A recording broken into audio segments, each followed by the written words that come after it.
ക്രൈസ്തവ സമൂഹത്തോട് നിലവിലെ സമീപനമാണ് സംസ്ഥാന സർക്കാർ തുടരുന്നതെങ്കിൽ തദ്ദേശ നിയമസഭാ തിരഞ്ഞെടുപ്പിൽ സർക്കാരിനെതിരെ ശക്തമായ നിലപാട് കത്തോലിക്കാ സഭ സ്വീകരിക്കുമെന്ന് സഭാ ഡയറക്ടർ ഫാദർ ഫിലിപ്പ് കവിയിൽ.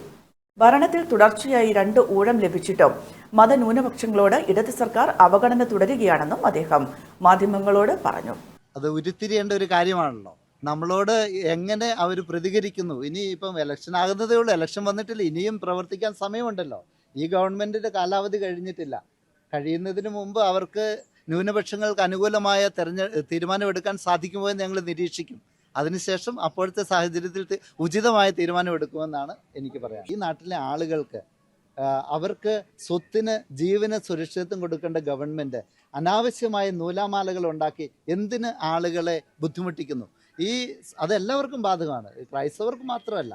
ഈ നാട്ടിൽ ജീവിക്കുന്ന സാധാരണ മനുഷ്യന് ഇന്ന് ഗവൺമെൻറ് ഓഫീസുകളിൽ ചെന്നാൽ ലഭിക്കുന്ന പ്രതികരണങ്ങൾ എന്താണെന്ന് നിങ്ങൾ തന്നെ വിലയിരുത്തിയാൽ മതി. ഒരു അനുവാദം ലഭിക്കണമെങ്കിൽ എന്തുമാത്രം കടമ്പകൾ കടന്നാൽ മതി. അതിനൊക്കെ മാറ്റം വരുത്തണം. ഒത്തിരിയേറെ പ്രതീക്ഷ ഞങ്ങൾക്കുണ്ടായിരുന്നു.